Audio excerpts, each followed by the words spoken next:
Bien, pues muy buenas noches para todas y es un gusto que podamos estar nuevamente en este espacio. Hoy vamos a hablar sobre una de las siguientes etapas del desarrollo humano. Veníamos hablando de la etapa oral y hoy vamos a continuar en ese proceso y hoy vamos a hablar sobre la siguiente etapa que, digamos, no se define por edades, pero sí lo podemos identificar mucho más marcado entre el año y medio y los 3 años. Y vamos a hablar sobre lo que se denomina la etapa anal. Entonces, así que, bueno, les invito para que en cualquier momento puedan compartir sus preguntas, sus inquietudes, sus ideas, para que podamos, digamos, hacer mucho más dinámico esta charla, esta conversación. ¿Vale? Entonces, pues al hablar específicamente de la etapa anal, vamos a hablar del conflicto de poder y de la autonomía.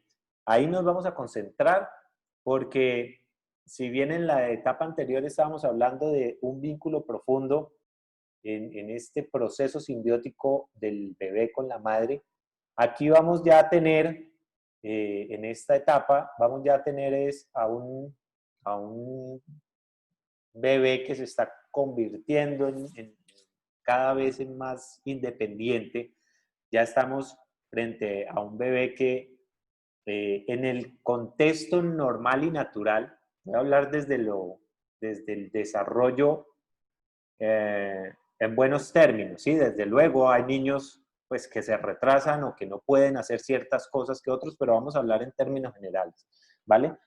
Pero vamos a tener en esta etapa pues a un bebé que ya pues se ha distanciado de la madre a través del gateo y ahora ya del caminar, es decir que ya ha podido desarrollar esta parte de sus músculos, esta parte de su esqueleto está mucho más fortalecido y ya va a tener un tipo de interacción con el medio mucho más amplio porque el caminar le va a facilitar un tipo de exploración diferente al que tenía antes. Entonces vamos a tener a un bebé que su nivel de independencia con respecto a ese vínculo tan estrecho con la madre, pues ya se va a poder distanciar físicamente, ¿sí? Entonces, además, eh, ya a nivel cerebral, también hay un proceso de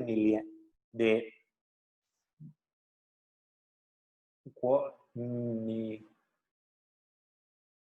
ah, a ver si lo pronuncio bien, miliación, mielinización, mielización. Es cuando, en términos generales, el término no logro todavía asimilarlo, pero es cuando las neuronas ya logran, las neuronas tienen un tipo de revestimiento, ¿sí? Que ya logran tener un tipo de maduración necesaria para que el proceso específicamente de maduración de los órganos que tienen que ver con el proceso del control de esfínteres, pues ya estén lo suficientemente desarrollados para que en ese momento el bebé ya sea capaz de contener, de retener las heces o de expulsar por su propia voluntad, cosa que antes, en la etapa anterior, no podían hacer por un proceso completamente biológico de desarrollo, de maduración. ¿Vale? Entonces aquí vamos a tener un bebé mucho más maduro y vamos a tener un bebé que tiene ciertas características que ahora vamos a ver. ¿Listo? Entonces estábamos hablando de que en esta etapa vamos a identificar estos dos elementos. Uno que tiene que ver con el conflicto de poder, ¿sí?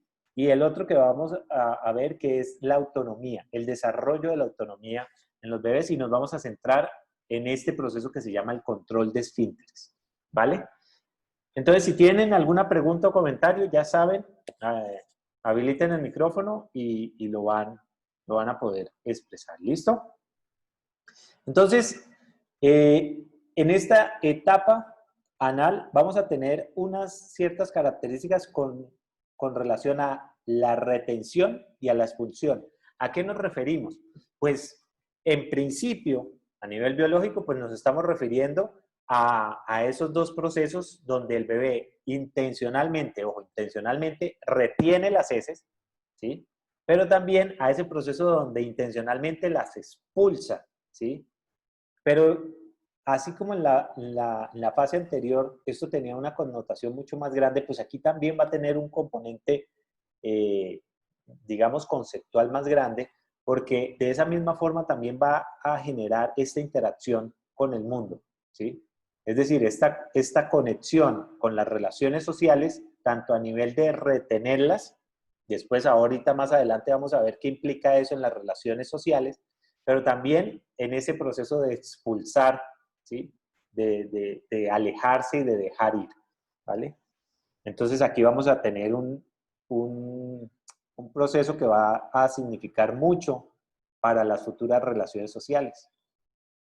Entonces, en esa retención de las heces, vamos a tener esto que denominamos un placer autoerótico que va a tener un marcado proceso masoquista. Recuerden que el masoquismo, pues es aquellas personas que disfrutan con el dolor, así en términos más generales. Es estas personas que disfrutan a través del dolor. Y estamos hablando de este proceso masoquista porque finalmente cuando el niño retiene las heces, pues finalmente está haciendo un esfuerzo, ¿sí? Que además es doloroso por no expulsar, ¿sí? Pero al mismo tiempo que es doloroso, también es placentero. Hay un placer detrás de esta retención, ¿sí? Entonces se empieza a generar esta ambigüedad o esta doble vía del placer entre el dolor que produce retener, pero al mismo tiempo el placer que produce este acto de contraer el ano, ¿sí? Profe, pero esto ya, hablando del bebé, del niño de 2 años que empieza en esta etapa, ¿esto lo hace porque ya hay algún problema? ¿Él ya No, retiene no, y no quiere hacer popó por algo mal ejecutado? no, sí lo hace intencionalmente, pero no necesariamente es porque algo eh, adverso al desarrollo normal esté pasando. O sea, dentro del proceso natural, cada uno de nosotros hemos hecho este proceso.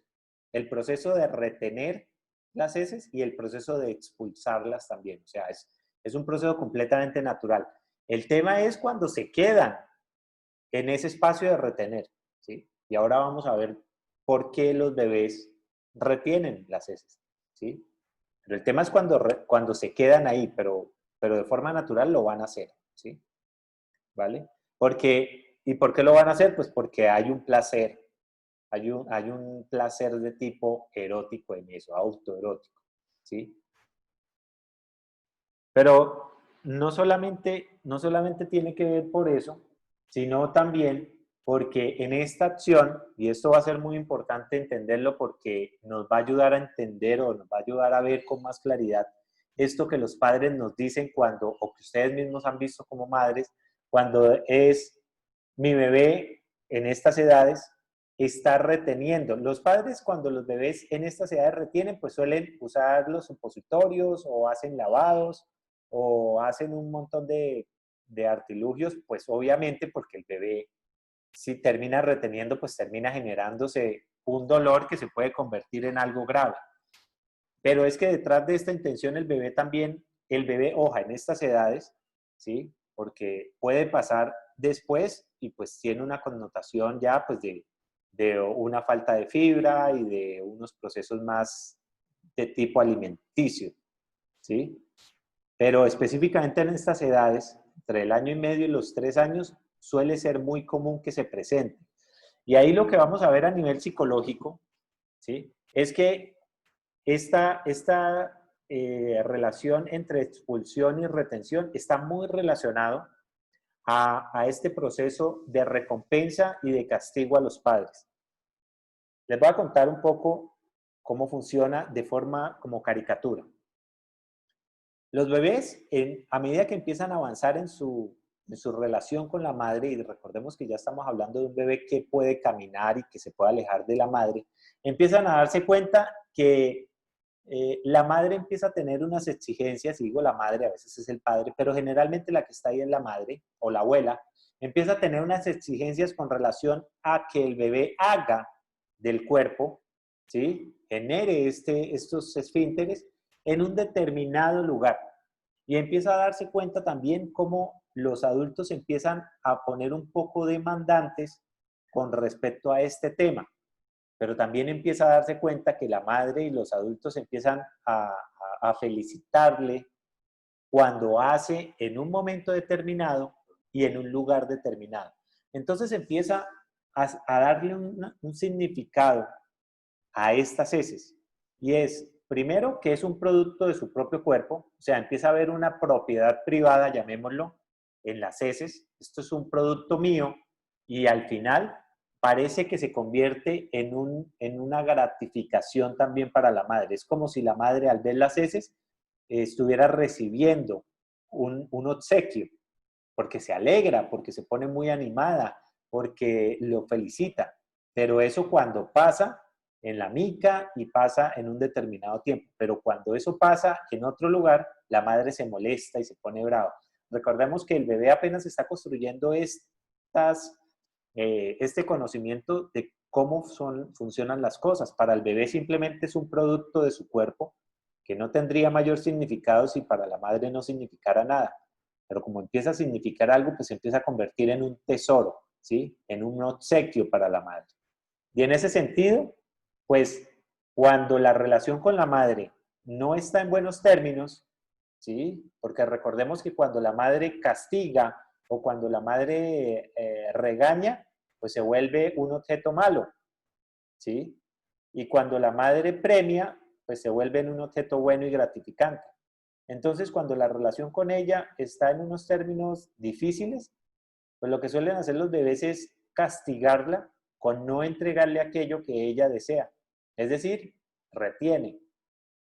Pero cuando estamos en buenos términos, pues el bebé obsequia y entrega en el espacio que la madre le dice. Además, porque expulsar para el bebé también tiene un esfuerzo, ¿sí? Tiene un tipo de dinámica porque pues no es simplemente sentarse y hacer, es sentarse en el momento en el que la madre se lo está pidiendo para poder hacer un esfuerzo para tener esta expulsión de las heces, ¿sí?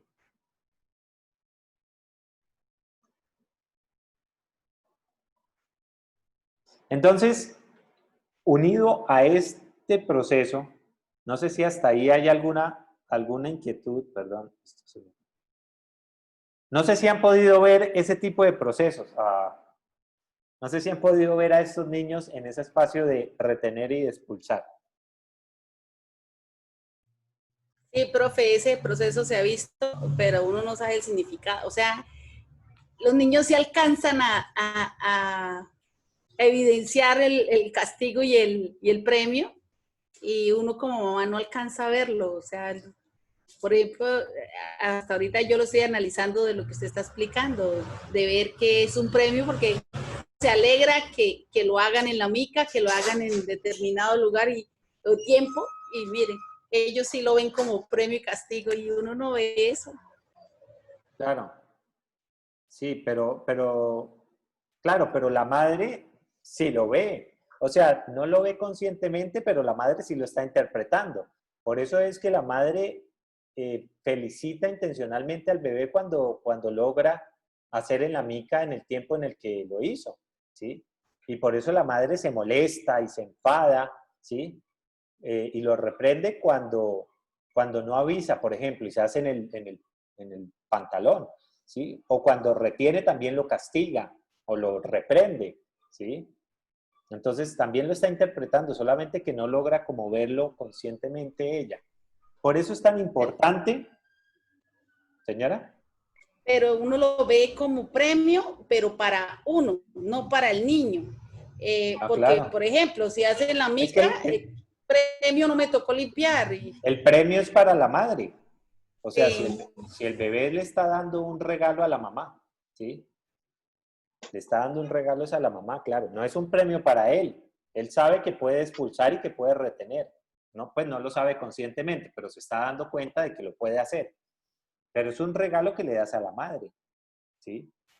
Entonces, Profe, ¿sí? Hola. buenas noches.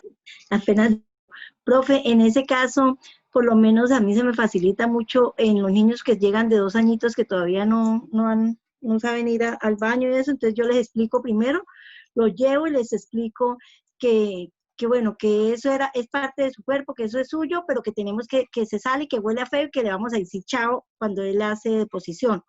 Y me ha sido muy efectivo en el momento, es rápido que aprende porque, ay, la mamá, ay, que en la casa le he pegado, que lo he castigado, le he hecho miles de cosas y no. Pero a mí sí me es fácil explicarle, primero lo que hago es irle a explicar que es algo del cuerpo, que es suyo, pero que eso huele a feo y que se tiene que ir y que le vamos a decir chao.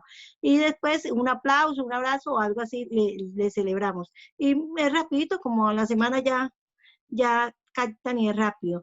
Pero tengo una pregunta, cuando son niños de 4 a 5 años que, que todavía usan pañal, y he tratado de explicarle, bueno, ya por lo menos hace poco, en este tiempo de temporada, ya le había enseñado a una niña de 4 años que, bueno, que eso se hacía, y volvió a la casa y otra vez volvió a colocarle ¿no? pañal y eso. Entonces yo Pues el hablaba en lío es estos días con la mamá, de la le madre. decía que no.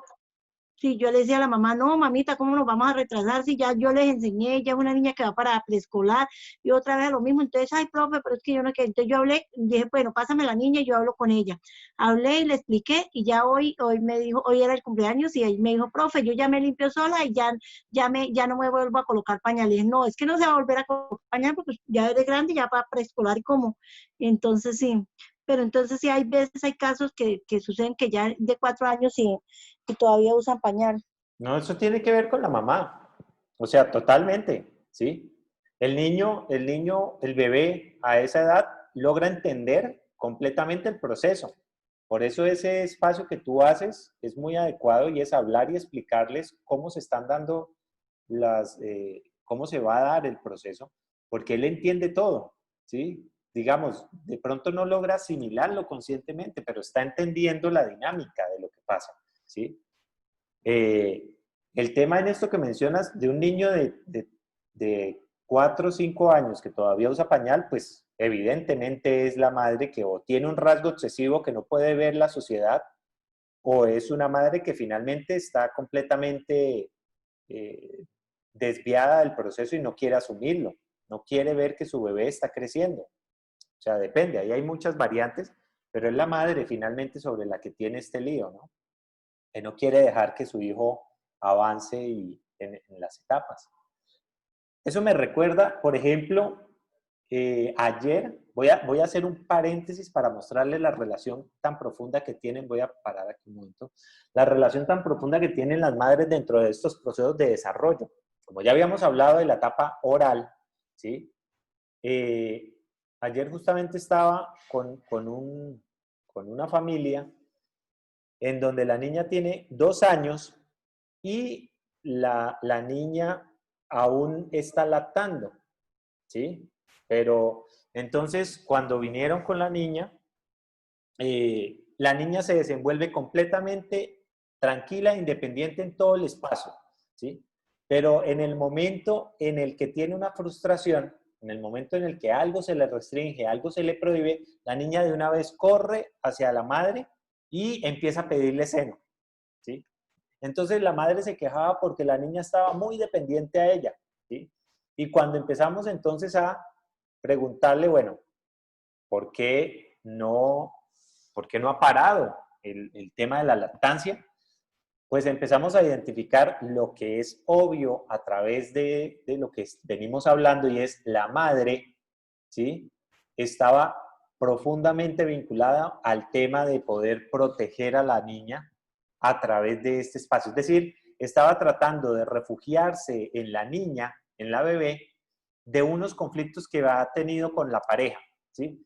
Entonces, más allá de eso, estaba durmiendo con la niña con la excusa de que la bebé siempre le está pidiendo en las noches alimento, ¿sí? Y cuando empezamos a indagar un poco más, empezamos, bueno, pero realmente, ¿qué está detrás? Y entonces ya ella logra ya después de eso reconocer, sí, claro, o sea, también he tenido ciertas diferencias con mi pareja y digamos que descanso más estando con la bebé que estando con él en la cama, ¿sí? Entonces vemos cómo la dinámica de la mamá usa a la bebé para poder enmascarar realmente un conflicto que tiene con su pareja, por un lado, ¿sí? Y por el otro, pues para la madre también es bastante nostálgico sentir que la bebé ya no la requiere con la misma intensidad, por eso entonces la mantiene en el seno, y por eso es que la bebé, al interpretar eso, esa carencia de la madre, pues ¿qué hace? Cuando tiene una frustración, va a la madre y se refugia en el seno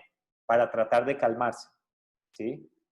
Entonces, de esta misma forma, lo vamos a ver también en el proceso del control de esfínteres. O sea, creo que lo reflejaste muy bien, y es, la bebé va a ser capaz de asimilar el proceso con una persona que no está discutiendo, que no está preocupada por acelerar el proceso a que entre al control de esfínteres, sino que de forma natural lo va haciendo, porque en ese momento puede gratificar a esta persona, es decir, no tiene conflicto con esa persona. Pero cuando llega la madre tiene muchísimo miedo de que la bebé no pueda avanzar, o ella misma huye de este tema de la suciedad, y lo que hace es ponerle pañal, por lo cual está bloqueando el proceso. Pero la niña lo puede aprender, evidentemente lo puede aprender, ¿sí? Por ejemplo, en este caso que les comento, la niña con la mamá vino ayer, y hoy que me contacté con ellas, porque, pues digamos, empezó la madre, finalmente a través de esa sesión, logró entender que era ella la que tenía que empezar a hacer el proceso, se puso mucho más, digamos, firme con relación a las tomas solamente en la noche, ¿sí? Porque pues tenía todo el día tomas, y pues vamos a ir progresivamente quitando, y la niña el día de hoy lo ha asumido muy bien. La niña por su propia cuenta le está diciendo a mamá, teta noche, no más, ¿sí? O sea, la niña logra entender el proceso muy rápido, pero a quien le costó bastante fue a la madre, ¿no? Entonces, digamos que ahí logramos ver un poco cómo este ejercicio de recompensa y de castigo puede funcionar, o es la dinámica a la cual los niños van a apelar, ¿no? Y entonces en esta dinámica, pues también entonces vamos a tener algo que se agrega a esta etapa. Y es en esta etapa, en este tiempo, en donde vamos a ver con muchísima más fuerza la aparición de las pataletas, ¿sí?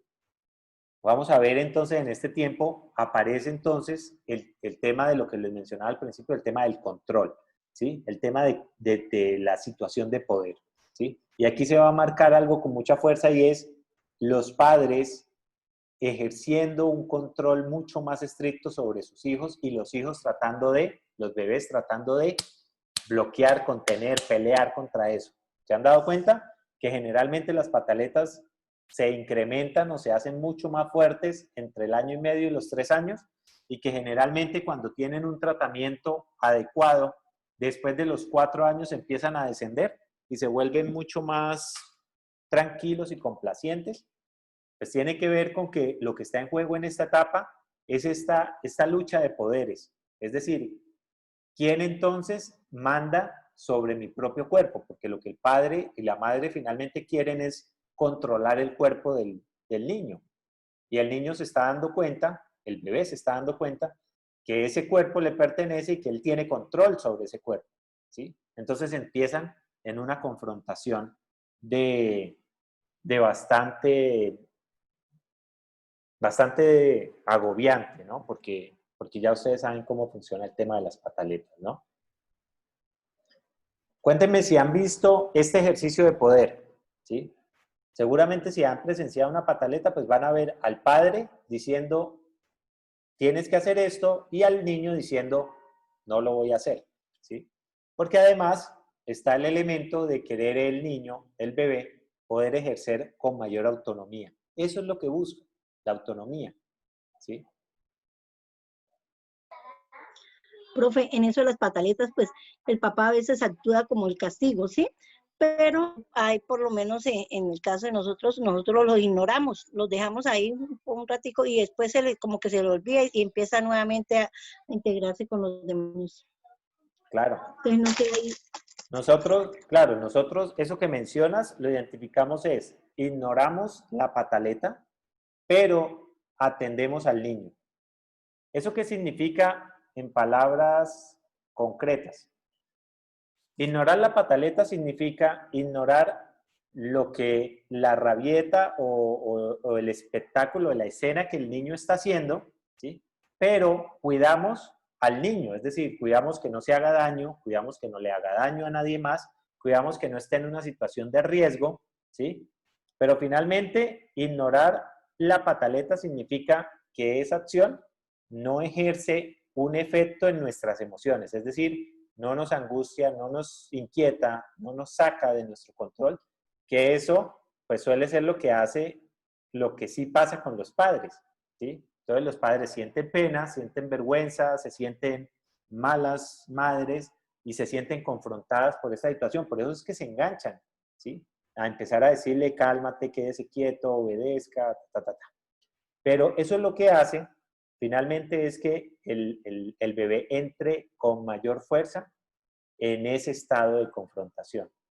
Entonces, digamos que ya estamos viendo por qué es tan importante.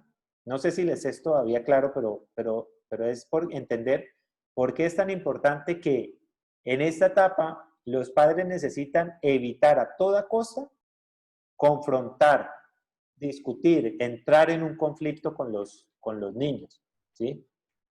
Porque eso va a facilitar que expulsen, que entreguen este obsequio con mayor facilidad y además va a evitar o a reducir el impacto de las rabietas, ¿sí? Un bebé que entra en una rabieta y que finalmente los padres simplemente empiezan, o sea, siguen en sus actividades, cuidan que no se lastime, pero no entran en confrontación con el bebé, le van a permitir al bebé que el bebé empiece a controlar más fácil ese estado de euforia, ¿sí?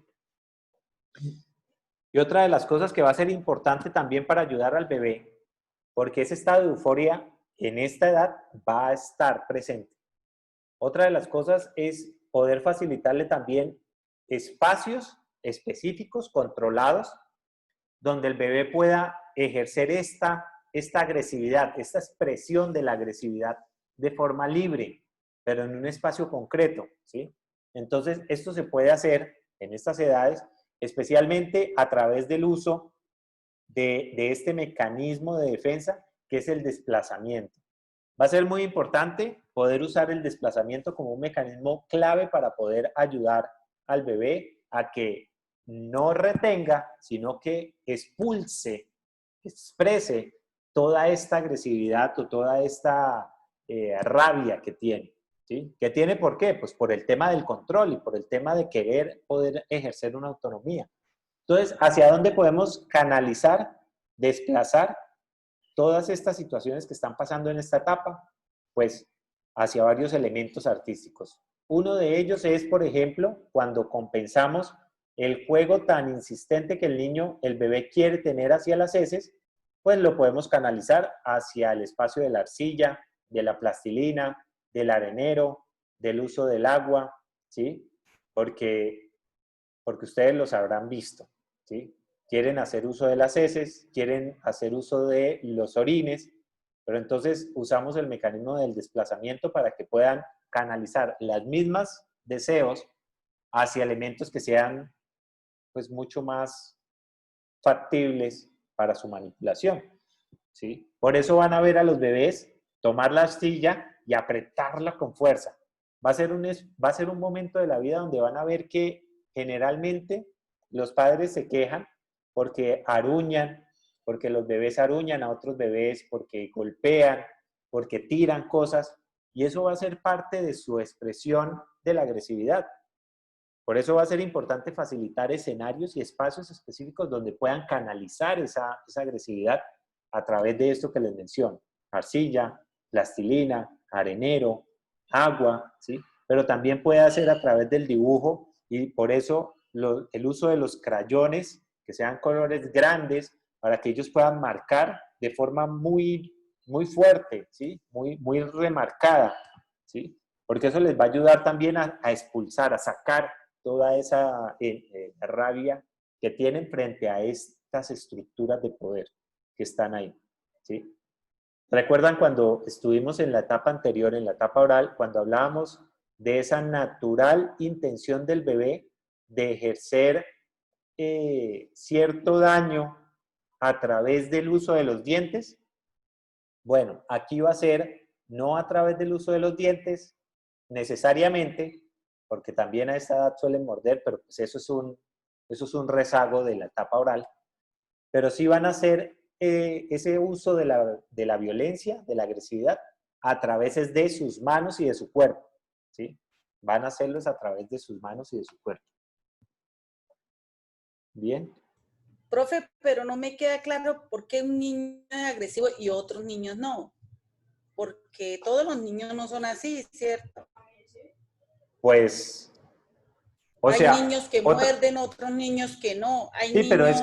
pero es que depende justamente de cómo se esté dando el control de esfínteres, ¿sí? O sea, si tenemos niños en donde en sus casas están siendo muy restrictivos, ¿sí? En cuanto al orden, en cuanto a la limpieza, en cuanto al control de esfínteres, pues esos niños van a sentir muchísimo más el peso del control y entonces van a necesitar poder expresarlo con mayor fuerza. Pero aquellos otros niños, pues nos pueden pasar varios escenarios. Aquellos otros niños donde los padres no están tan enganchados a este tema del conflicto, ¿sí? Con el control de esfínteres y simplemente facilitan que el bebé esté en su proceso de forma natural, pues el bebé no va a sentir tanto la presión de este control por parte de los padres. Pero también puede ser otro caso en donde el control exista, la presión exista, pero el bebé ha asumido una posición mucho más masoquista. ¿Recuerdan lo que vimos ahorita? Pues entonces lo que opta, en lugar de expulsar la agresividad, es retenerla, ¿sí? Entonces ahí lo que vamos a ver es un niño mucho más reprimido, ahí sí, reprimido en el sentido de que está eh, yéndose hacia sí mismo, ¿sí? Vamos a ver a un niño mucho más contenido, es decir, que en vez de expulsar, retiene. Es un niño mucho más aislado, es un niño mucho más pasivo, por llamarlo de alguna forma. Pues estamos frente a una estructura mucho más masoquista, es decir, prefiere lastimarse hacia adentro que explotar hacia afuera.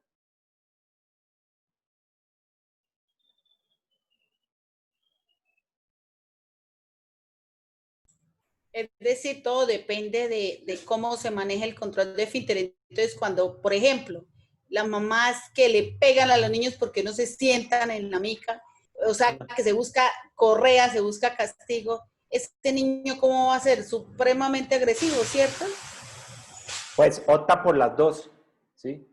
O se vuelve, o se vuelve en esta posición masoquista, donde acepta el castigo como algo propio y se lastima internamente, entonces, ¿qué hace ahí? Retener. O por el contrario, trata en una expresión mucho más sádica de contener la agresividad que viene del mundo externo a través de la rabia y la violencia. Entonces se vuelve contestatario. Ahora vamos a ver los efectos que tiene esto en la personalidad, ¿no? Pero se vuelve mucho más expulsador. Entonces expulsa violencia, ¿sí?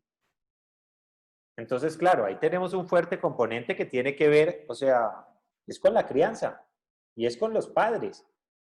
Por eso en las asesorías muchos de los padres dicen, quiero que atienda al niño y la primera consulta es, vengan ustedes. Y la segunda es con ustedes y la tercera es con ustedes, pues porque es un tema de los padres. Cambiando el contexto, el bebé lo asimila muy rápido. El bebé es capaz de asimilar los cambios del contexto de una forma mucho más rápida que los adultos.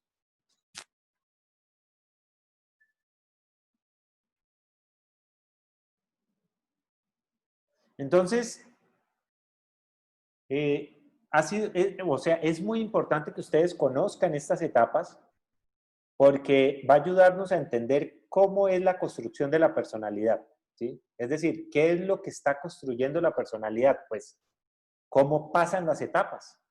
¿Sí? ¿Cómo se dan las etapas va a generar esta construcción de la personalidad. Por ejemplo, en estas formaciones de la etapa anal, es decir, la forma como pase la etapa anal, y vamos a tener, entre muchos de los matices, quiero que nos enfoquemos en dos para ponerlo más fácil. O son estos padres conciliadores que entienden y ayudan a que el bebé pase una etapa tranquila, relajada, sin conflicto, o son estos padres controladores, obsesivos con la limpieza, que se vuelven muy exigentes y se vuelven incluso violentos y agresivos en esta etapa, y lo que hacen es aumentar el conflicto. Entonces tenemos dos posiciones, y la forma como se lleve esta etapa, pues nos va a desarrollar unas ciertas formaciones en la personalidad. Les voy a mostrar algunas de ellas. De este tipo de formaciones, pues vamos a identificar, o sea, de la etapa anal, de cómo se pase, vamos a identificar o a las personas muy trabajadoras, muy dedicadas, a estas personas que tienen un objetivo y lo persiguen. Vamos a encontrar a estas personas que son muy serias, pero no serias de bravas, sino serias de formales, ¿sí? Vamos a encontrar a estas personas que son muy correctas, es decir, muy fieles a su palabra, ¿sí? Vamos a encontrar a estas personas que podríamos denominar como confiables, ¿sí? Pero también por otro lado, bueno, y a estas personas también que fácilmente se logran adaptar a las circunstancias, ¿sí? Entonces tenemos a estas personas que pasaron por un proceso que es conciliador, ¿sí? Por un proceso que fue positivamente desarrollado. Pero por otro lado vamos a encontrar a estas otras personas que lo que enfrentaron fue un conflicto continuo. Pues entonces vamos a tener a estas personas que generalmente vemos obstinadas, ¿sí? Cuando vemos a una persona con estos criterios, una persona obstinada, ¿sí? Malhumorada, pues vamos a ir ¿a dónde? Pues vamos a indagar sobre su etapa anal, ¿sí? ¿Qué pasó ahí? Y lo que generalmente vamos a ver es que en esta etapa hubo una fuerte presión por parte de los guías o acompañantes que estaban en ese proceso. También vamos a tener estas formaciones de personas testarudas.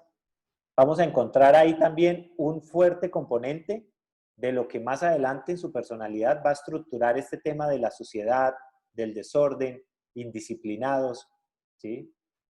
Vamos a encontrar también aquí todo lo que son los rasgos del trastorno obsesivo-compulsivo.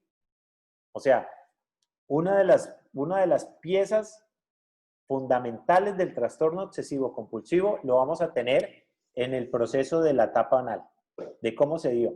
Claro, pues es que el proceso básico de la etapa anal en lo expulsivo y la retención es el proceso sádico y el proceso masoquista, que es una de las piezas fundamentales del trastorno obsesivo-compulsivo, ¿sí? Y tenemos aquí también todo el tema de la limpieza, tenemos todo el tema del orden, tenemos todo el tema de la disciplina. Pues ahí tenemos la formación de un trastorno obsesivo con muchísima fuerza. No sé si logran verlo. Profe, pero no se dan todos estos rasgos, uno solo, porque por ejemplo, profe, yo con mi hijo mayor, yo le pegaba porque él no se sentaba a la mica, inclusive es que cuando eso se usaban los pañales de tela, y yo le ponía 2 pañales, y yo le decía, es que usted se orina y se poposea, y le pegaba para que aprendiera. Pero yo de lo que veo, es testarudo, ¿Sí? sucio, desordenado, él es desordenado, indisciplinado. Bueno, ahí está. ¿Qué más quieres? Tal cual. Pero por eso, no se les da a todos. Por ejemplo, no es obstinado, malhumorado, él no es malhumorado. No, Para no, nada. pues esto no es, Sí. esto no es una estructura completa, ¿sí? Ahí estamos viendo rasgos que surgen del proceso de la etapa anal, ¿sí? De la misma forma como no todos los obsesivos son iguales. Sí. Profe, bueno, ¿y no lo podemos solucionar? Por ejemplo, ya no se puede hacer nada. Unos electros, unos choques. Pues digamos que con esa expresión estás hablando del tipo de mamá que eres, pero Pero eso ya es una estructura de personalidad. Eso no quiere decir que en la forma no lo pueda cambiar, pero en estructura, no. O sea, puede cambiar formas. Por ejemplo, si se lo propone y si realmente se lo propone, pues va a poder ser más organizado.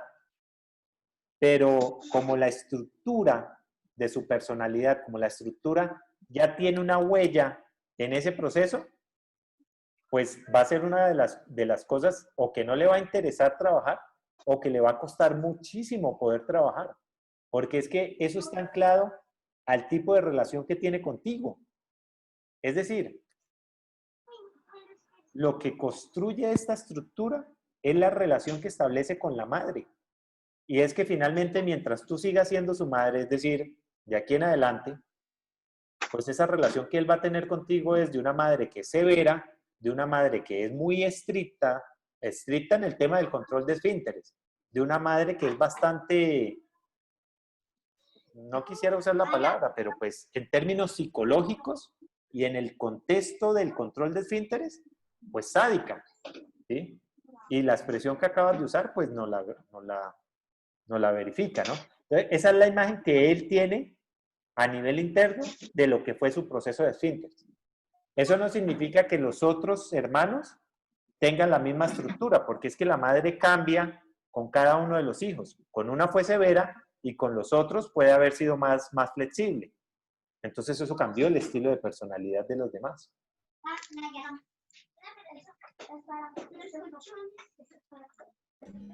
Profe, esto lo deberíamos saber, deberíamos saberlo todas las mamás, de verdad, esa parte tan importante que es el control de los esfínteres, porque de verdad claro, se pasa por alto. Sí, eso. No sabe uno que son las bases de verdad de lo que va a ser cuando sea adulto. De la personalidad. Sí, eso es lo que hacemos. Mi segundo hijo, él mismo fue diciendo, él mismo dijo, ya no más teta, él mismo caminó tan solito, fue como tan independiente, él mismo controló los esfínteres, él decía que él era grande, él hacía eso, tenía 1 año y medio, él habló perfectamente, en cambio mi hijo mayor no. Claro, mi hijo mayor tenía 6 años y no hablaba. Tu relación con cada uno de ellos fue diferente. Fue tu relación la que fue diferente. Las madres suelen decir, o sea, yo soy igual con todos mis hijos. Eso es mentira. O sea, con cada uno fuiste diferente. Todo eso es inconscientemente también, ¿cierto, profe? Claro, pero nuestro trabajo como consiste es en hacer consciente lo que está inconsciente. Pues una cosa es que en algún momento se haya hecho inconsciente, pero ahora lo que buscamos es que la persona logre ver por qué actúa como actúa, ¿sí? ¿Por qué hizo lo que hizo? ¿Sí? Eso es justamente lo que hacemos en la orientación psicológica en estos casos de crianza o de los niños. Es mostrarle a los padres con mucha claridad qué es lo que está pasando específicamente en la etapa y por qué el niño actúa de la forma que actúa, ¿sí? Desde nuestra perspectiva, o sea, si el papá lleva al niño a un psicólogo o una psicóloga que es conductista, pues al conductista no le va a importar esto, o sea, simplemente le va a decir pautas conductuales y vámonos. Pero como a nosotros entendemos el proceso de desarrollo a partir de un proceso psicoemocional, ¿sí? Y psicosexual, pues entonces vamos a poder darle una orientación muchísimo más clara y muchísimo más profunda de lo que está pasando para que el padre y la madre entiendan que si cambia esa relación que está teniendo con su bebé, pues de esa misma forma su bebé va a cambiar radicalmente y le va a hacer un beneficio tremendo para el resto de su vida, porque le está evitando tener una estructura o desafiante, ¿sí? O le está evitando tener un comportamiento o una estructura obsesivo-compulsiva. Bueno, profe, otra inquietud.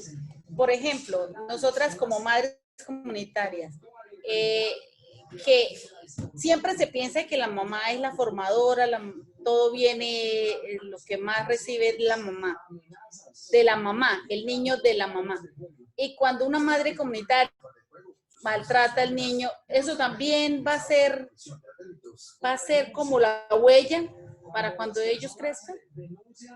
También va a quedar marcado o no es tan Sí, claro. importante porque no es la mamá. No, ¿Sí? no, claro, porque es que el niño, recordemos que la catexia libidinal es esta, vamos a llamarlo energía afectiva que el niño está depositando en los objetos de amor. Entonces, una gran carga de este afecto está depositado hacia la madre, efectivamente, pero es que la madre comunitaria, la abuela, ¿sí? Van a ser también representantes pequeñitos de la madre.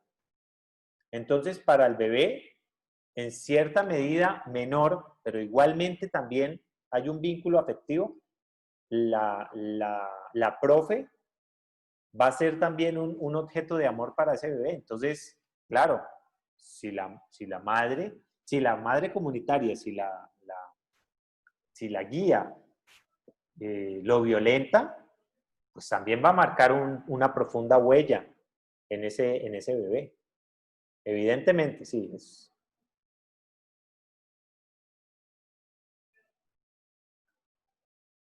Creo que alguien más había abierto el micrófono. Nancy va a hablar. Nancy, sí. Profe, en mi caso con mi último hijo, Juan Diego, yo estuve en una preparación que me pareció excelente. La pediatra, cuando estaba embarazada, todo lo trabajamos en el embarazo. Hasta nombres, muchas cosas, hasta qué tiempo iba a tener pañal, y todo fue tan fácil para Juan Diego. Para Juan Diego fue lo mismo, se le explicó que allá era el popó, eso, y al siguiente día ya hizo popó allá para dejar el pañal. También fue todo tan fácil. Y por eso fue que yo empecé esa experiencia con los niños de mi hogar, porque de ver que todas las cosas tan fáciles y eso, incluso yo le digo a los papitos cuando están en embarazo, que le hable muchísimo la mamá, pues la voz que escucha el bebé es la de la mamá.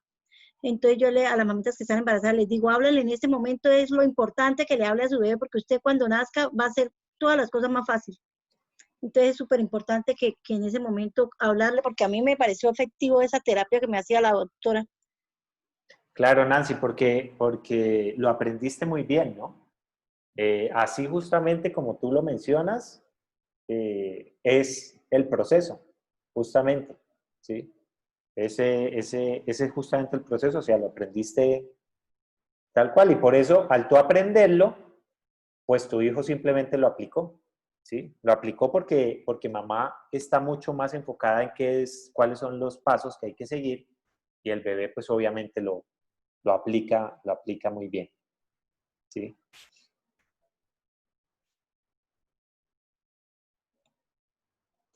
Bien, entonces, digamos que estos son algunos de los rasgos, ¿sí?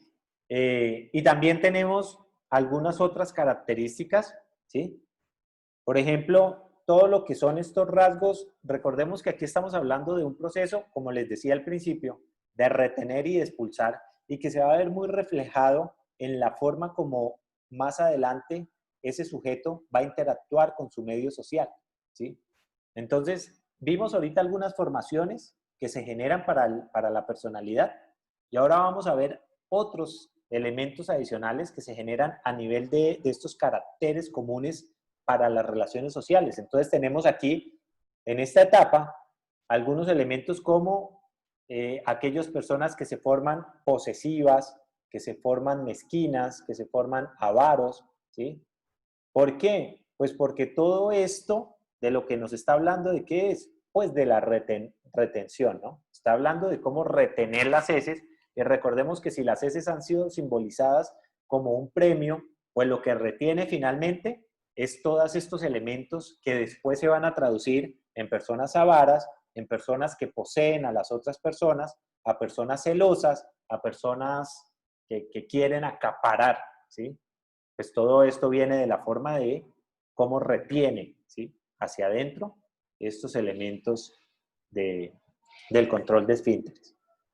Y vamos a hablar también de la formación de este componente erótico, sádico y masoquista, ¿sí? Sádico, que es aquel que disfruta con el dolor, ejerciendo el dolor a otros, y masoquista, que es a grosso modo esta persona que disfruta con el dolor propio, que goza con un dolor más pasivo, ¿sí? Entonces, todos estos elementos, es decir, la parafilia sadomasoquista, pues va a tener un fundamento bastante profundo en esta etapa, ¿no? De la misma forma como también este tipo de sexualidad anal, pues una persona que tenga una fijación, que no haya podido pasar su etapa completamente natural dentro del proceso del control de esfínteres, pues va a tener una fijación muy profunda en la etapa, en la sexualidad anal. Así como lo veíamos en la sesión anterior, en la vez pasada, cuando hablábamos de una fijación en lo oral, y que eran estas personas que después desarrollan adicciones, ¿se acuerdan? Porque es un introducir, introyectar, ¿sí? El alimento, que en este caso sería la satisfacción a través del vínculo oral, ¿sí? Que ahí hay una fijación. Pues en esta etapa, las fijaciones van a quedar en todo este tema de esta sexualidad a nivel anal. Además de estos elementos como lo posesivo, como lo avaro, como esta conducta mucho más mezquina, ¿sí? Bueno, en fin, todo esto, ¿no?, que mencionaba.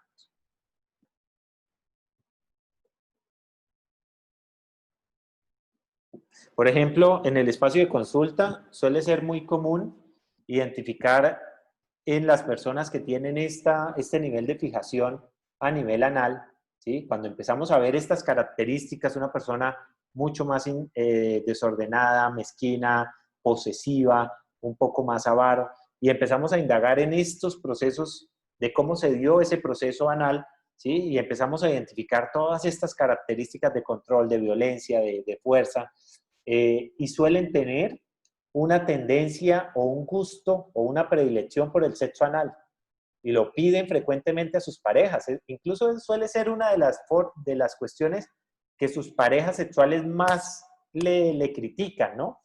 Incluso donde tienen quiebres en la relación porque suelen ser bastante insistentes en el tema del sexo anal, ¿no? Pues claro, es que hay una fijación en esa etapa.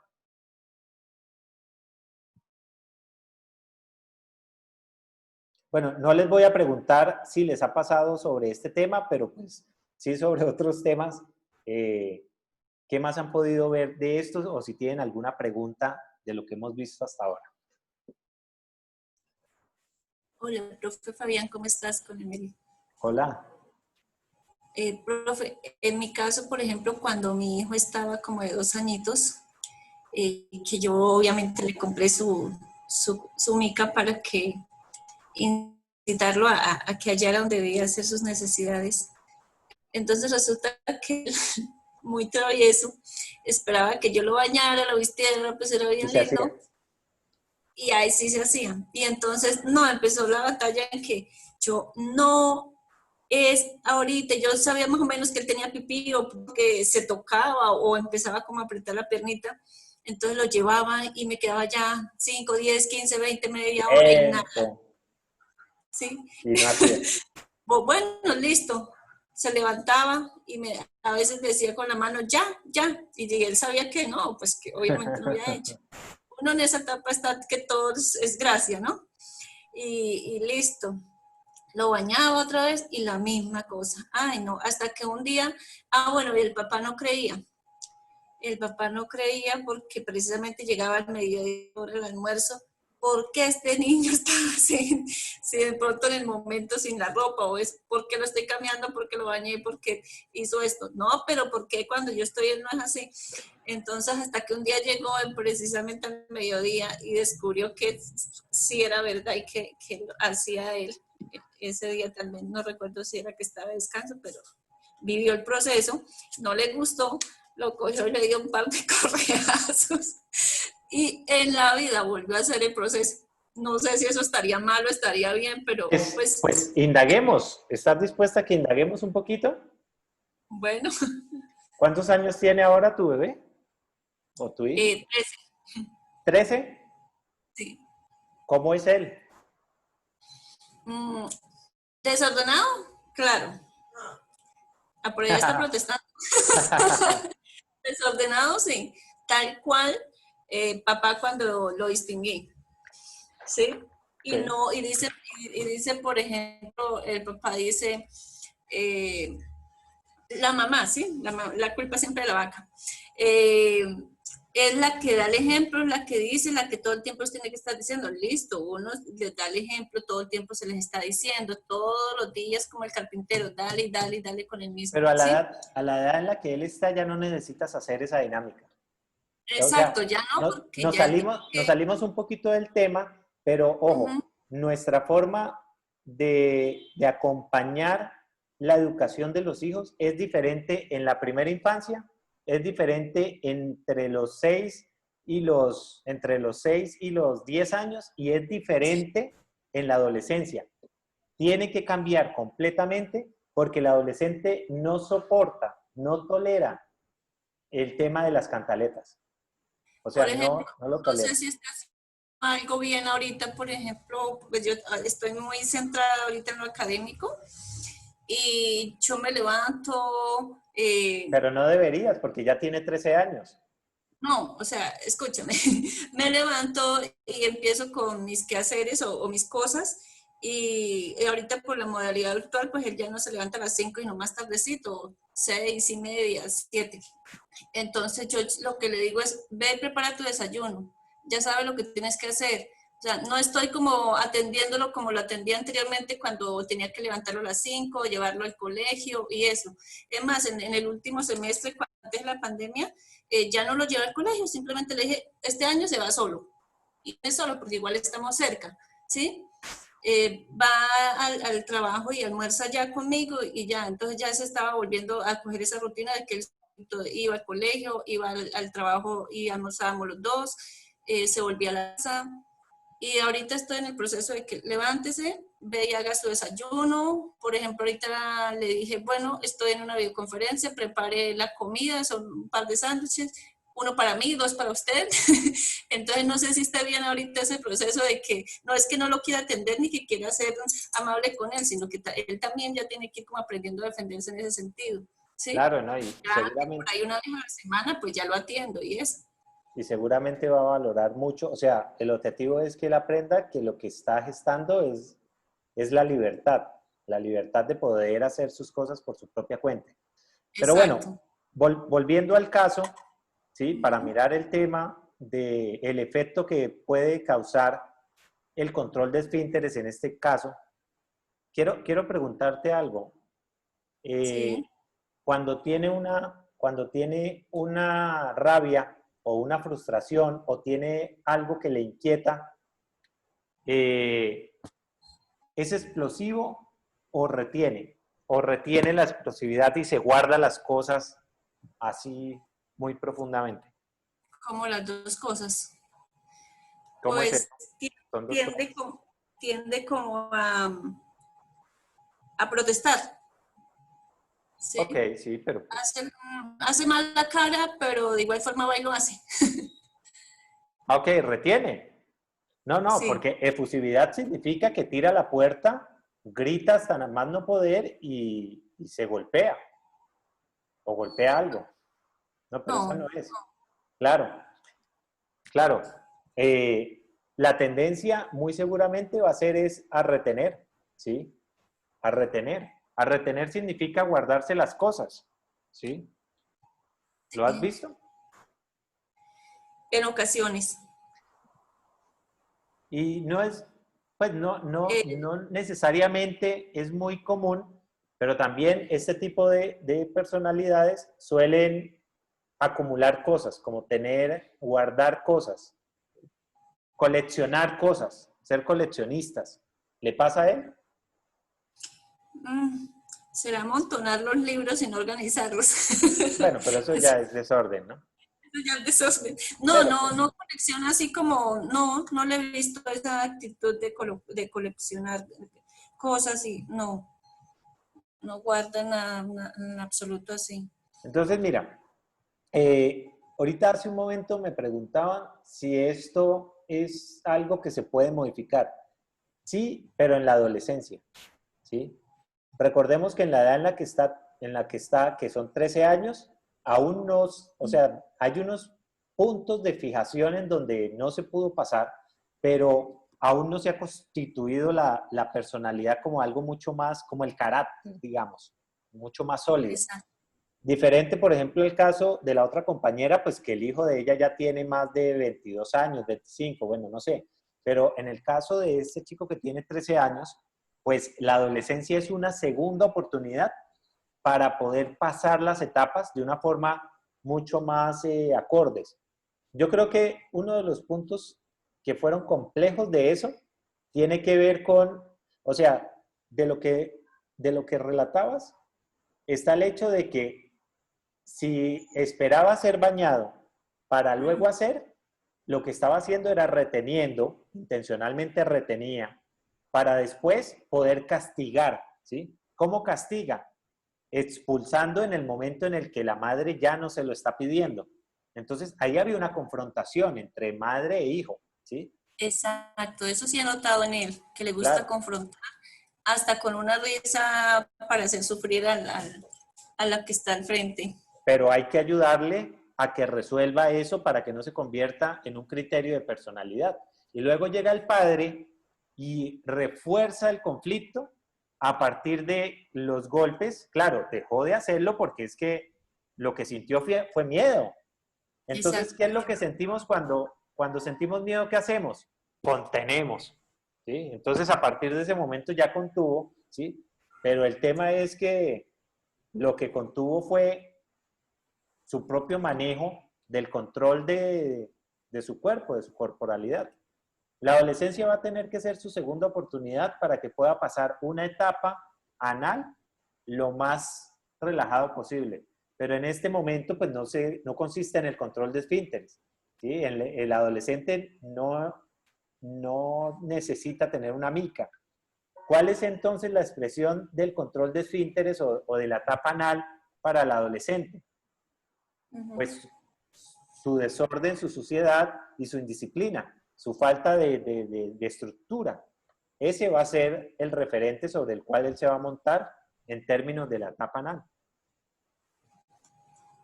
Y hay como que debería hacer en estos momentos para ayudarle a corregir esa... Pues eso tiene que ver con el cambio de la estructura del movimiento de la crianza. Si bien el bebé pequeño, o sea, en los primeros años, el bebé necesitaba un completo acompañamiento y un completo direccionamiento porque el bebé solo no iba a poder entender digamos, los caminos para tomar, ¿sí? Y el siguiente, el niño que está en la etapa escolar, pues va a necesitar un acompañamiento donde tiene una orientación sobre lo bueno y lo malo. O sea, el padre necesita ir mostrándole qué es desde la concepción familiar, qué es lo bueno y qué es lo malo desde esa concepción de los padres. El adolescente ya tiene que haber integrado todos esos elementos. Ahora, ¿qué necesita? Ahora necesita es padres que acompañan a través de escuchar. Entonces van a necesitar es que en vez de órdenes, en vez de imposiciones, lo que necesitan son acuerdos, ¿sí? Entonces, el muchacho va a necesitar, por eso es que él va a necesitar su espacio, por eso es que los adolescentes empiezan a decir, no me toquen las cosas del cuarto porque yo conozco mi desorden, ¿sí? O sea, realmente para ellos es una forma de organización. Entonces, cuando los padres entran a la habitación, se la organizan o todo el tiempo están diciéndole, eres un desordenado, eres un cochino, tienes que ordenar, tienes que limpiarte, tienes que bañarte, pues están entrando en el mismo conflicto que entraron hace 15 años en la etapa anal, ¿sí? Entonces, quitamos el conflicto y lo que hacemos es, uno, entender que ese es su proceso. Dos, sentarnos con el chico con un diálogo de acuerdos para poder proponer cuál sería la mejor forma para él de poder llevar su orden, de poder llevar su organización de las cosas, ¿sí? Entonces, si tienes toda la ropa tirada en el piso, ¿cómo podríamos entonces, cómo podrías tú organizar de una forma que sea mucho más estética, por lo menos? Y pues de ahí saldrá la idea, pues que haya una canasta o que haya un sitio en donde pueda dejar esa ropa. Pero tiene que ser acuerdos que el mismo chico empiece a incorporar. Si la madre se lo resuelve, si entran en un conflicto, pues estamos efectivamente reviviendo la etapa anal y lo que va a pasar es que la estructura de personalidad pues se va a afianzar en esta fijación hacia lo que hemos hablado, ¿no? Sí, exacto. Sí, eso es una pequeña problemática que requiere de mucho trabajo en el sentido de que hay mucha controversia con la relación junto del papá y eso. Entonces, lo que mencionaba ahorita, en el momento que hace presencia de alguna visita o eso, lo que hace es recriminarlo, recriminarlo y recriminar. Y para él la excusa es que tal cual lo educaron a él, que de esa forma aprendió y que ahí está. Y así. Entonces, es una controversia ahí. Claro, pero En entonces ocasiones, vas a tener que orientar a tu pareja, señora. en ocasiones es algo tan, yo creo que necesita más que mi hijo, es él quien necesita más que No, ayuda. total. Claro, no son los Sí, padres, ya eso está clarísimo. Los padres sí, son los que tienen que ir al espacio de orientación. Tienes que orientar a tu pareja para mostrarle, más allá de que lo que está haciendo está bien o está mal, es la implicación que esto tiene. O sea, esto tiene una implicación en esto que hemos hablado.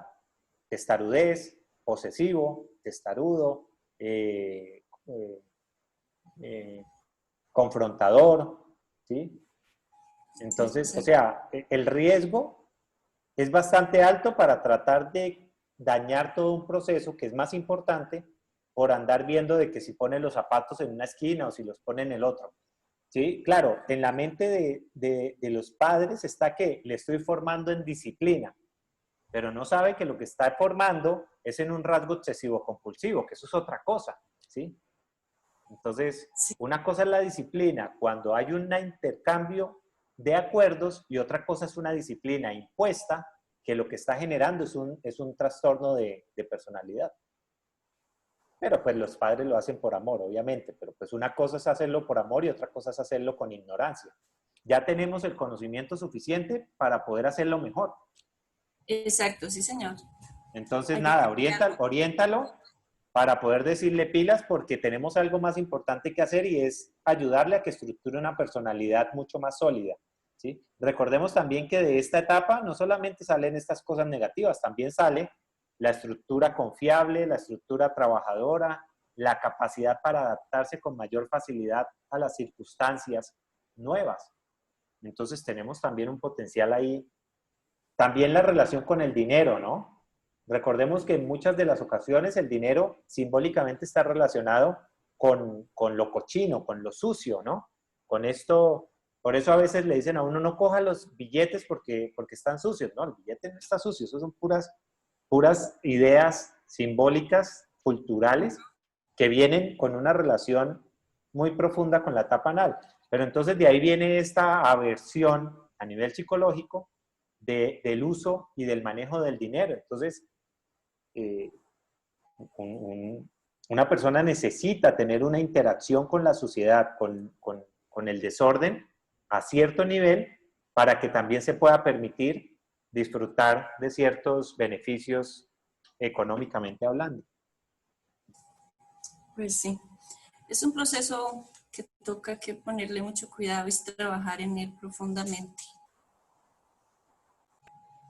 Por eso, profe, por ejemplo, hablando de mi hijo, Los dos. él no tiene buena relación con el dinero, ese no lo entendí, profe, a causa de la forma mala de controlar los esfínteres, a causa de eso, Pues entre porque muchas, él es un desorganizado, él no tiene plata, él nunca tiene plata, él y gana buenísimo, pero él nunca tiene. Entonces yo le digo que es porque él no sabe manejarlo. Lo que pasa es que si a nivel simbólico el dinero está representado como lo cochino, como ese esfínter puerco, sucio, y el dinero tiene una representación con eso, ¿qué es lo que quiere hacer el sujeto que tiene esa representación? Pues deshacerse del dinero lo más rápido que pueda. Entonces lo recibe y lo suelta. Entonces estas personas suelen ser de dos tipos. O si viene de un carácter de retener, que no es el caso de que tú nos presentas de tu hijo, lo que van a hacer es acaparar el dinero. Entonces son estas personas avaras que todo el tiempo acumulan.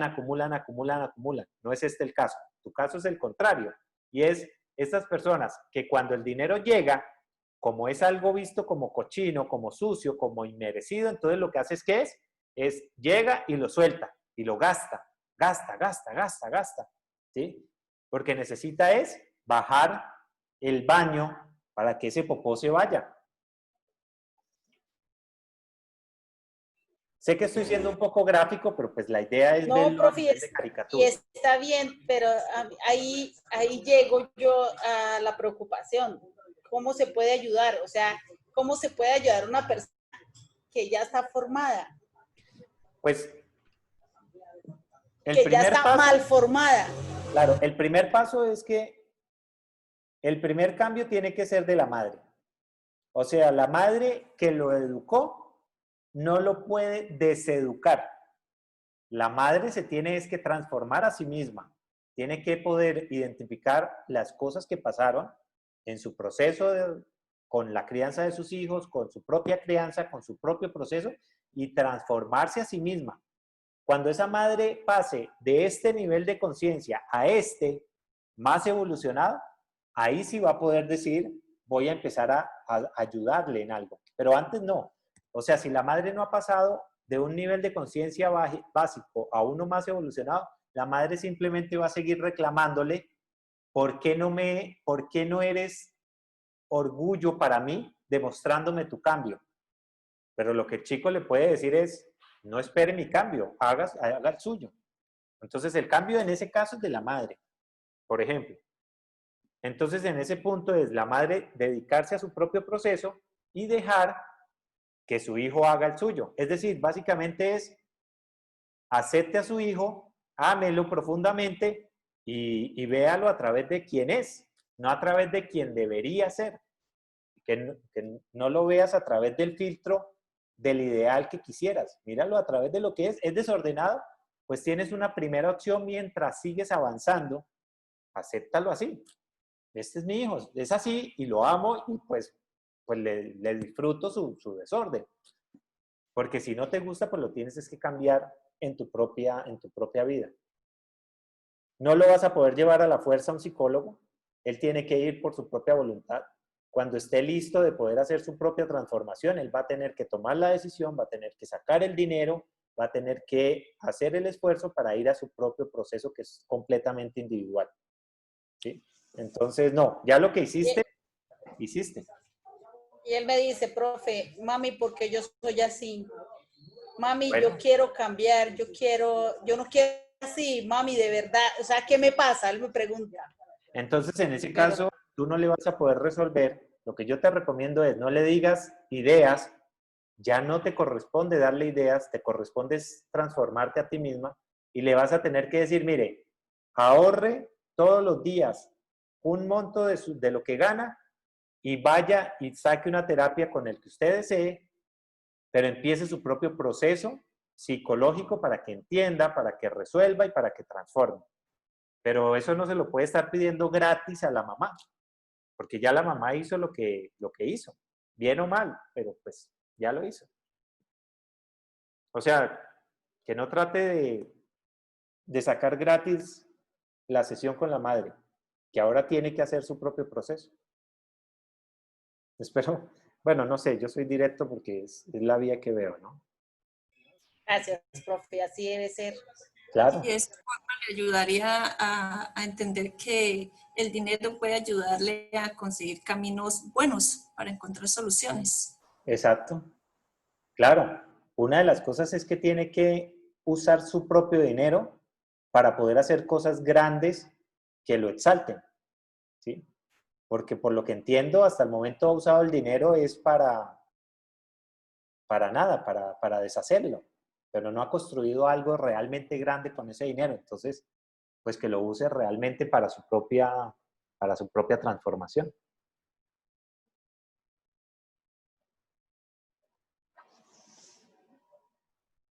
Bien, ¿cómo están las demás personas? ¿Qué ideas tienen? ¿Preguntas? Hay dos cosas más que les quiero compartir de eso, que es sobre el tema de las relaciones de pareja. Y es que cuando hemos tenido conflictos a nivel de la etapa anal, pues generalmente nos encontramos con personas que tienen esta necesidad muy profunda por poseer a su pareja, ¿sí? Por acapararla, por tenerla dentro de un espacio, además de poder, ¿no? La necesidad de poder ejercer poder sobre su pareja es bastante profunda, ¿no?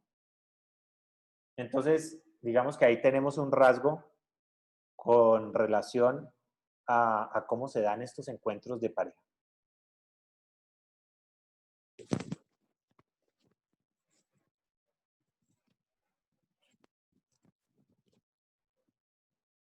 Profe, ¿también la persona celosa también va a ir a la parte anal o no? Pues sí, desde la parte del control y del poder, pero lo que pasa es que el componente tiene que ver con la inseguridad y la falta de confianza, ¿sí? Entonces, digamos que eso tiene mucho más que ver es con la etapa oral, en donde lo que se da es un proceso de integración del mundo a través del oral. Entonces, digamos que ahí, ¿por qué es importante eso? Pues cuando llega una persona con un tipo de criterios como los que hemos hablado, necesitamos saber en dónde hurgamos, en dónde miramos, hacia dónde direccionamos, ¿sí? Y cuando ya sabemos que hay unos componentes en la etapa anal muy profundos, pues vamos hacia allá para poder conocer cómo se dieron esas condiciones. Pero cuando llega una persona que es profundamente celosa, pues vamos a indagar es qué pasó en el vínculo primario, el vínculo que realmente importa. El vínculo que realmente importa es con la madre. Entonces vamos a ver qué pasó con la madre y el siguiente vínculo es con el padre. Entonces ahí es donde vamos a encontrar estas inseguridades y vamos a encontrar estas nostalgias frente al amor perdido.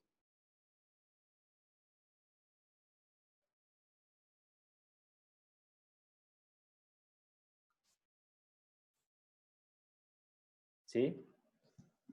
Bueno, no sé si tengan más preguntas.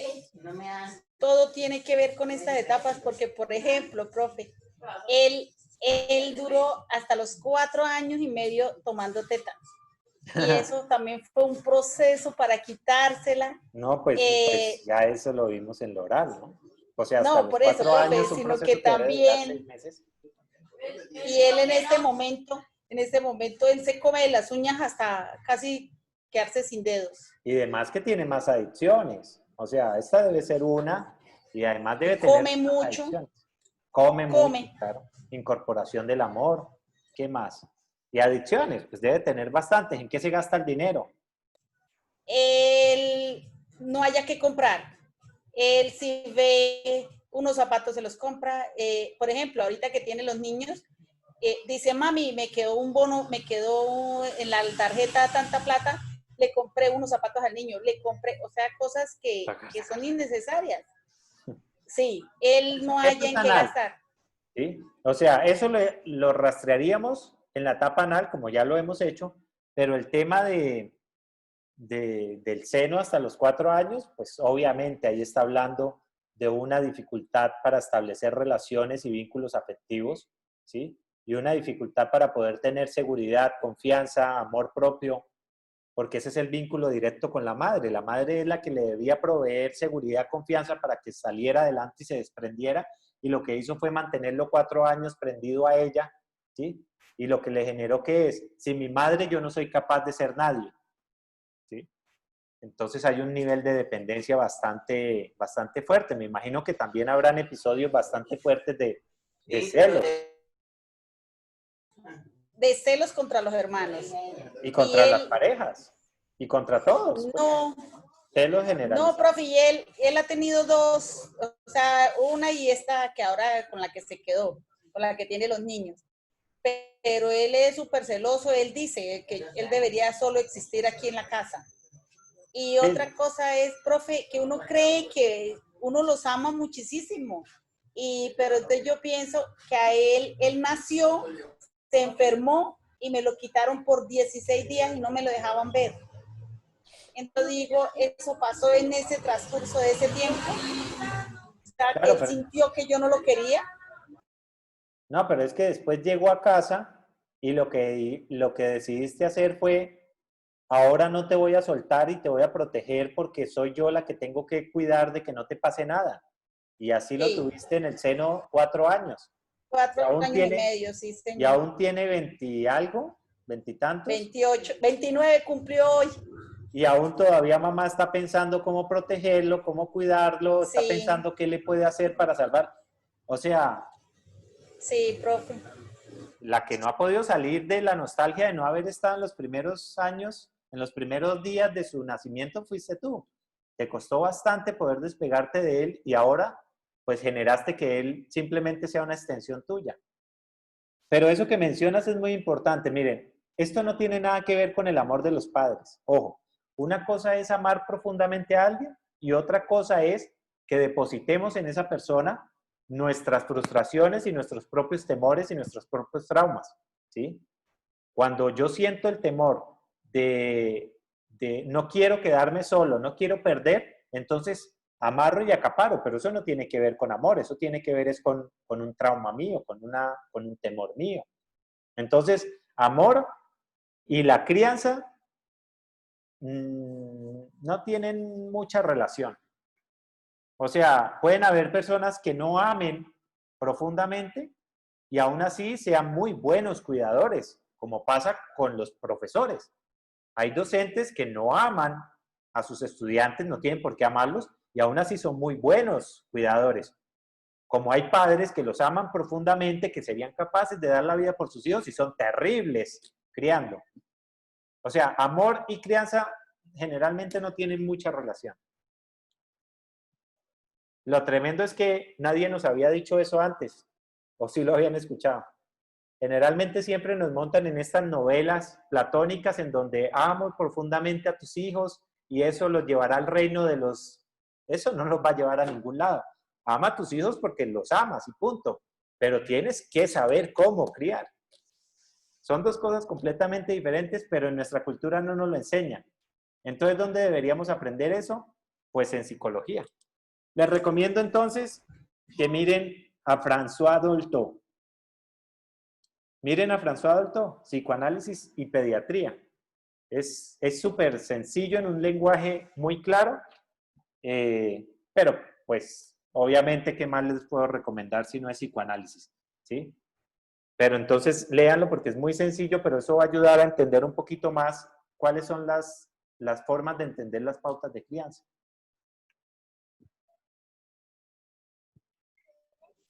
Profe, ¿nos pueden mostrar nuevamente el libro? Claro que sí. Mira, no sé, espérame, a ver. ¿Ahí lo ven? Ahí está. Sí. François Dolto. Ahora no.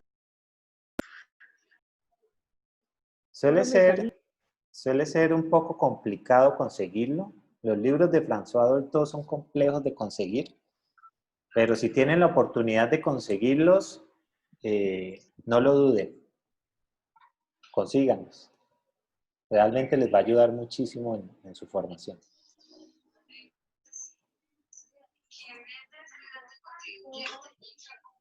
Fabián, en este momento estaba recordando estos documentales que en algún momento vi relacionados con, por ejemplo, tacaños extremos, o bueno, estas series donde se maneja lo de tacaños extremos, acumuladores compulsivos. Entonces, todo esto serían ejemplos de esos fallos o de estas situaciones complejas, pues vividas en esta etapa. Sí, porque un acumulador es un obsesivo, es un trastorno obsesivo, ¿sí? Y un trastorno obsesivo tiene su génesis justamente justamente aquí, en la etapa anal, ¿sí? Pero recordemos entonces lo que les decía ahorita, no todos los obsesivos son iguales, ¿sí? Quienes se acuerdan de la película que vimos en cine psicológico, la de Tok Tok, pues ahí veíamos diferentes gamas y diferentes matices de lo que es el trastorno obsesivo compulsivo. Uno de esos es el acumulador, ¿no? ¿Y por qué acumula? Retiene y posee. Ese es. Y al final, si se dan cuenta, lo que acumula un acumulador es pura basura. ¿Qué más parecido a unas heces?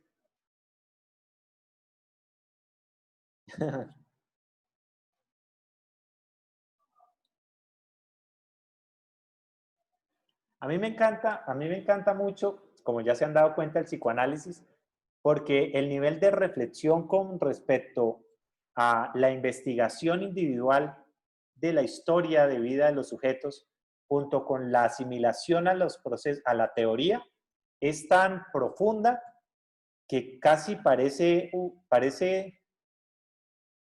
magia, ¿sí? De ver como esta profunda relación que hay ahí, ¿no? Pero no solamente pasa en el psicoanálisis, ¿no? Aclaro, o sea, hay muchas corrientes psicológicas en donde el estudio profundo de las estructuras de personalidad y de los rasgos, solamente entendiendo la teoría nos ayuda a ver con muchísima claridad ese sujeto que se sienta frente a nosotros, ¿no? Entonces, bueno, no sé, opiniones, ideas.